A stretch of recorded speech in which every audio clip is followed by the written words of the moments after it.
আসসালামু আলাইকুম everyone, welcome back to my channel Mahima cooking house.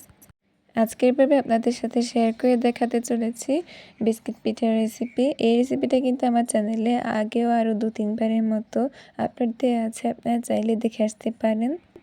আর এই বিস্কিট পিঠা যেটা কিনা উপর দিয়ে ক্রিস্পি, ভেতরে খেতে একদম মিলিয়ে যায়, অসম্ভব মজাদার একটা বিস্কিট পিঠা।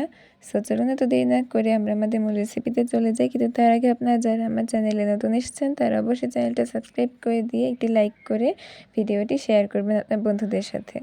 সো ফার্স্টে আমি এখানে নারকেল কোড়া 1 কাপ পরিমাণ, চিনি গুঁড়ো 1 কাপ পরিমাণ, 2টো এলাচের গুঁড়ো এবং একটা ডিম দিয়ে একসঙ্গে ব্লেন্ডারে ব্লেন্ড করে নিয়েছি। তারপর আমি এখানে 2 কাপ পরিমাণ আটা নিয়ে নিলাম। এখন ভালোভাবে আটার সঙ্গে এই মিশ্রণটা দিয়ে একটা ডো তৈরি করে নিয়েছি, একটা সফট একটা ডো তৈরি করেছি। এখন এখান থেকে মোটামুটি মিডিয়াম সাইজের একটা পোর্শন নিয়ে তারপরে যেই পিঠা বানানোর যেই সাজের ভেতরে আমি একটা দিয়ে চাপ দিয়ে এভাবে বানিয়ে ফেললাম। আপনারা কিন্তু চাইলে নিজেরা নিজেদের মতো করে ডিজাইন করতে পারেন যদি আপনাদের সময় থাকে। সময় স্বল্পতার কারণে আপনারা এই সাজের মধ্যে দিয়েও এই পিঠাগুলো তৈরি করে ফেলতে পারবেন খুব সহজে। সো আমার পিঠাগুলো তৈরি করা হয়ে গিয়েছে। এখন আমি তেল গরম করে এর ভেতর দিয়ে দিলাম। আর এই বিস্কিট পিঠাটা কিন্তু চুলার পাওয়ার একদমই মিডিয়াম টু লোতে রেখে অল্প আঁচে ভেজে নিতে হবে, যেন পুড়ে না যায়, ভিতর থেকেও যেন সুন্দরভাবে ক্রিস্পি হয়।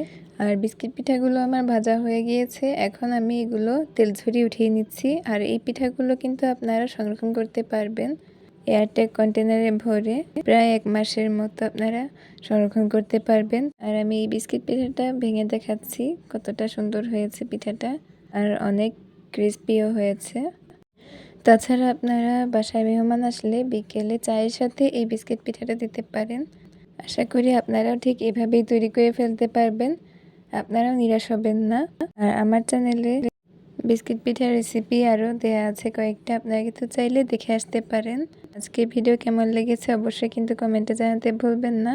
আর আপনারা যারা আমার চ্যানেলে নতুন এসেছেন তারা অবশ্যই চ্যানেলটা সাবস্ক্রাইব করে দিয়ে বন্ধুদের সঙ্গে বেশি বেশি শেয়ার করবেন এবং একটি লাইক দিয়ে সাথেই থাকবেন। এতক্ষণ পর্যন্ত আপনাদেরকে আমার সাথে থাকার জন্য ধন্যবাদ। সবাই ভালো থাকবেন, সুস্থ থাকবেন। আল্লাহ হাফেজ।